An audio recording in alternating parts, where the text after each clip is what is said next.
Well, what a devastating night for Mikel Arteta and his Arsenal players. Newcastle victorious again at St James's Park tonight. Jubilant night for them. And the question is, what now for Arsenal? Because it looks like they've handed the major advantage to Spurs in the race for a top four finish. Their only hope now is they have to beat Everton and hope that Spurs lose at Norwich on the final day, because Spurs have such a superior goal difference. What has Mikel Arteta made of that? He's giving his thoughts to Patrick Davison. Well, Mikel, in terms of result and performance, was that a really tough night for your team? It was a really difficult night to swallow. Newcastle deserved to win the match comfortably. They were much better than us from the beginning to the last minute, and we had nothing in the game. Can you explain the performance then? They were much better in every department. They were much better in the duels, in the second balls. Every time they kicked the ball up, they could manage to do so. We were poor with the ball. We didn't defend the restarts of play or set piece in the way we have to do. We had nothing in the game. But why poor in so many areas on such a big night? Why do you think? Well, a lot of things happen as well during the night with the substitution that we have to make through injuries and everything, but it's not an excuse. Newcastle deserves to win the match from the beginning because they were much better than us in everything that a football match requires to be on top of that. Your youth, your energy is usually such an asset, but tonight, rather than youthful, did it look like an inexperienced team, maybe not quite ready for that next step? That's what we have to think about, but it's true that we could not cope tonight with the game that we have to play here. Were you worried immediately in that match? Did it just not look right almost straight away? Yeah. And we tried to change some things, and it didn't make it better. And we had some moments where we looked a little bit better, and the start of the second half was a tiny bit better, and we understood better what we had to do. But then the execution was so poor. The goals that we gave it away were extremely poor, and nothing. They deserve to win the match. Yeah, you said both goals were poor.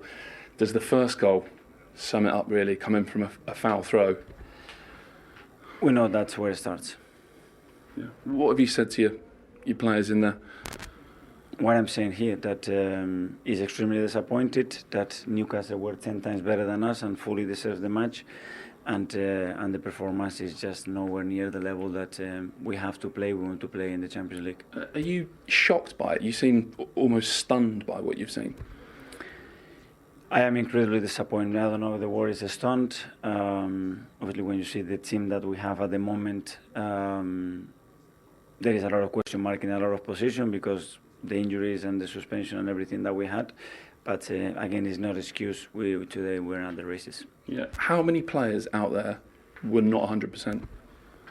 It's not about 100%. I think everybody, when he jumps on the pitch, cannot use the excuse to do anything else. And it's the players that we have. We have been playing like that in the last few weeks and trying to get through that. Players want to be on the pitch, which is the merit as well that you have to, the credit you have to give to the players. But today we weren't good enough. Worst performance of the season? I don't know. It's obviously a very painful one. Yeah. When you won at Villa mid-March, 6 points clear of Spurs, it has been more erratic, the form since then. Why do you think that is? Well, a lot of happened to the squad as well with the amount of injuries that we picked and the changes that we have to make. But still, it was in our hands. Today is not in our hands. We have to beat Everton and we have to wait for Norwich to beat the Spurs, and that's what we have to wait now. Yeah. Do you still feel like there is a tiny chance? There's always a chance in football, and you have to be there just in case that chance appears. Thanks for your time. Thank you. Thanks, Mikel. But it feels like that chance is ebbing away. He looked shell-shocked, didn't he? Yeah, absolutely. Short answers, no excuses to be fair. He said they were well beaten, 10 times better. But it's a tough league. As a young manager, we've got great managers in this league with great experience, the likes of Conte, Tuchel, Klopp, Guardiola and others, a massive experience. And just at the end, right at the death, Arsenal have just fallen a little bit in terms of experience on and off the pitch. I think on Thursday night was a big one. I still think that tonight they were still recovering from Thursday night mentally and they haven't done. And he was honest in that interview, Mikel Arteta, very, very despondent, disappointed. didn't really have anything to say other than the fact that Newcastle deserved to win, and he knows how big that is. How big that is for This him. is an Arsenal team that finished 8th in the last 2 seasons, and maybe if you'd asked Arsenal fans right at the start of the campaign, maybe even Mikel Arteta finishing or challenging for Champions League football might have been seen as progress. I suppose the problem is the position they actually got themselves into, such a strong position.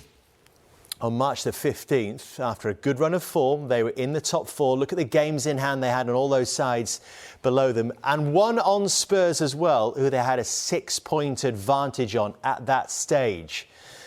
The problem is what's happened next for them. Last 11 games have brought with them 6 defeats. How have they fallen short in the end, Jamie? It's not just the 6 defeats, which is nowhere near good enough, 6 out of 11. It's the run that they go on. They almost can't get themselves out of defeat. I mentioned this before the game, they're a very streaky team. And when we did them on Monday Night Football against Crystal Palace, they'd been on a good run. They lost that one and then went and lost the next 2. Lost against Tottenham, then win tonight. There's no sort of that reaction that you expect from a big team. Even at half-time tonight, you think that performance is so poor first half. You're expecting a reaction. You expect it from big teams to something, to come out and show something. And that's what they are lacking. And to be honest, they're not in the top 4 teams in the league. I don't think anyone's ever believed that. They just had the thing of not playing European football. That gave them a slight advantage on other teams. So it's not like a massive underachievement. They probably are the 5th best team in the league this season, but it's just a massive opportunity dropped with the situation that they found themselves in. So when they recover from this, if they do miss out on Champions League football, as is the expectation now, and they finished 5th, might they, in the cold light of day, say, OK, we lost big players at key moments, Partey and Tierney in recent weeks, perhaps the defence was not quite fit. But the other point is, this is the youngest team in the Premier League this season. No, Isn't 5th progress? He said it before the game. This has never been a better chance. Tottenham haven't been unbelievable all season. Manchester United have been a disaster. Arsenal have got themselves into a great position. Every team's got injuries. Arsenal have had no European football. They've had more going for them than not going for them. No, there's no excuses. There can be no excuses, really. Spent a lot of money in the last couple of seasons as well, Arsenal. So... No, I don't think even Mikel Arteta's given any excuses. I don't think there's anything saying, we had more injuries than other teams. That's just not happened at all. There's nothing to say on it, really, than Arsenal have just fallen short. They always had to prove that they could go on and do it at the business end and that you could trust them. And there was always those doubts. And in the end, I feel like they're going to basically... The doubters are going to be proved right. That they're just not got enough. Is it now, though, Jamie, we are going to find out really about Mikel Arteta, who, of course, already has a new contract at Arsenal? I think it's going to be tough for him. I do. I think tonight is pivotal. I think this will be a game that will be looked back on when he eventually leaves the club, whether he goes on to get them in the Champions League or next season or he goes. I don't know. I mean, people criticise the contract maybe coming too early, but I think sometimes you have to put things in place at a club to maybe, if there's players in the summer, showing the commitment to the club or where the club's going. It doesn't really bother me that too much, really. If you want to get rid of a manager, you get rid of him.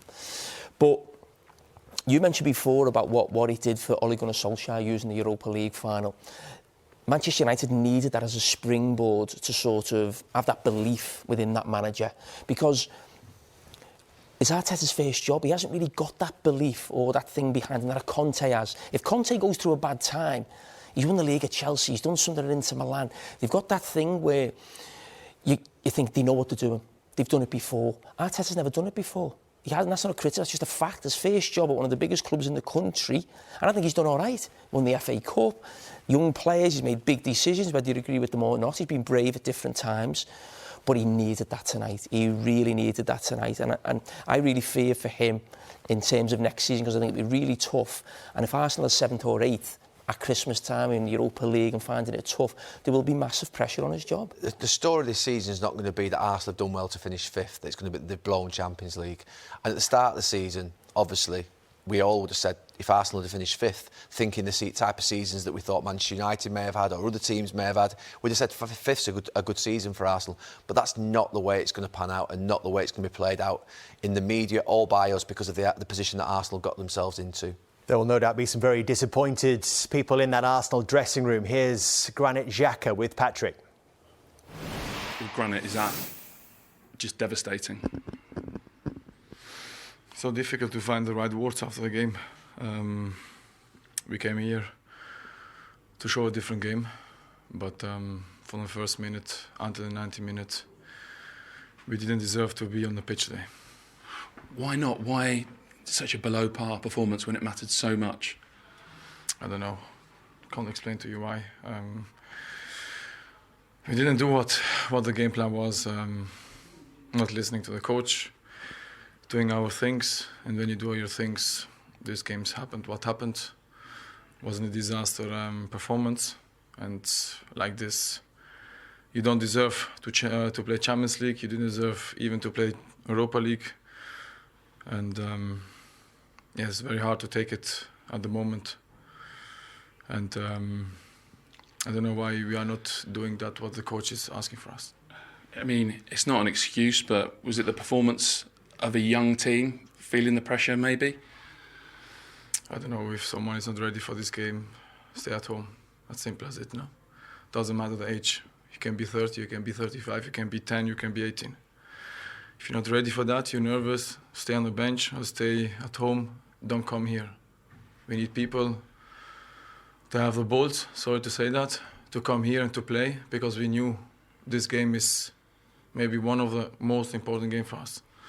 But the performance like this is not to accept, and very, very, very sad for us, very, very disappointed, and I feel very, very sorry for the people that came over here to support us. I feel very, very sorry for the Arsenal supporters.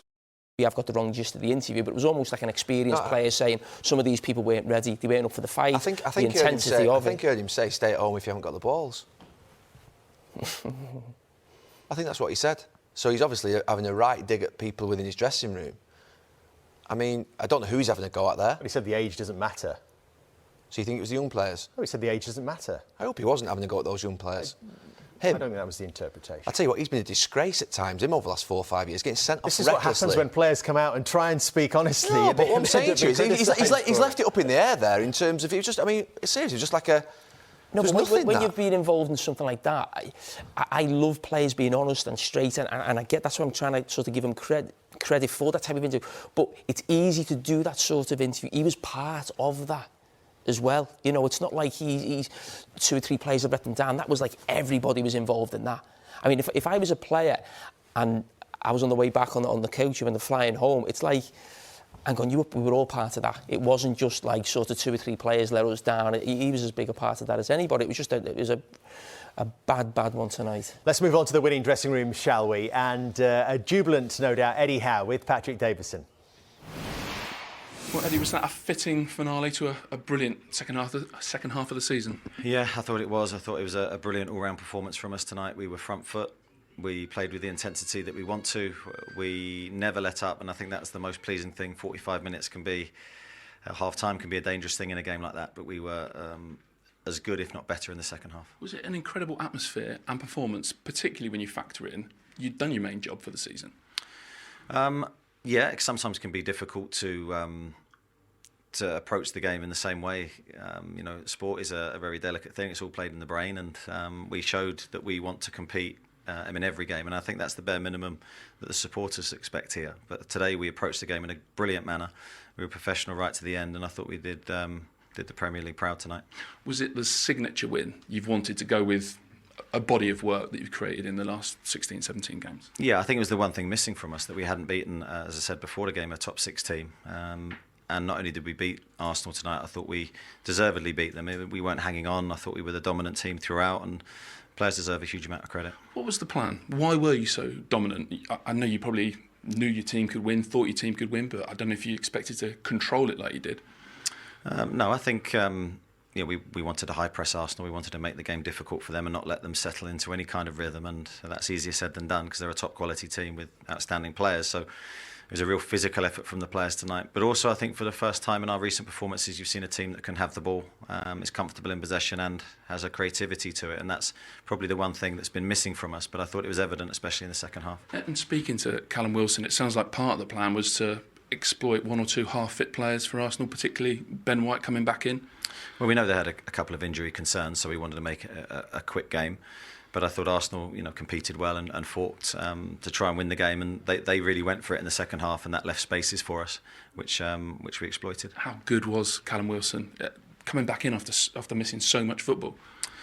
Yeah, I think it's a testament to his professionalism. He had the serious injury. He worked incredibly hard to get back to full fitness. You see the work that he puts in behind the scenes to produce that kind of performance, not just for 75 minutes, but for 90 minutes. We left him on because he was good and he wanted to stay on the pitch.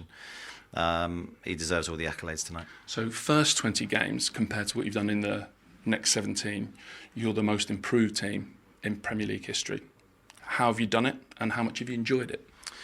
I've enjoyed it now it's finished. Well, not finished, but nearly finished. No, it's been a brilliant thing to be part of. I think we've done it through unity, team spirit, and a real work ethic from everyone connected with the club from the top down, and just a massive amount of credit to everyone connected with the club. What's the next step, Eddie? I mean, you've played City and Liverpool in the last couple of weeks, and that would probably be a step too far. But next season, can you compete with the likes of Arsenal over 38 games? I think we remain very calm in this moment because it's a brilliant win, but that's all it is. We have to improve, and we have to work incredibly hard to improve everything about the team during the summer and make sure we come back a stronger unit. It's a gigantic football club, though, isn't it? It's a massive football club, and we have big ambitions. But I think my job is to try and focus on how we do it rather than talk. I think it's going to be next season will be the proof. Thank you. Well done. Thank you. Eddie Howe just trying to temper expectations a little, but since Christmas, only Spurs, Liverpool and Manchester City have taken more points than Newcastle, and you can see that Spurs have played 3 games more than Newcastle in that time. Really, it's Champions League form that they've shown over that period of time. The question is, can they do it over a full season? I suppose we'll find out next season.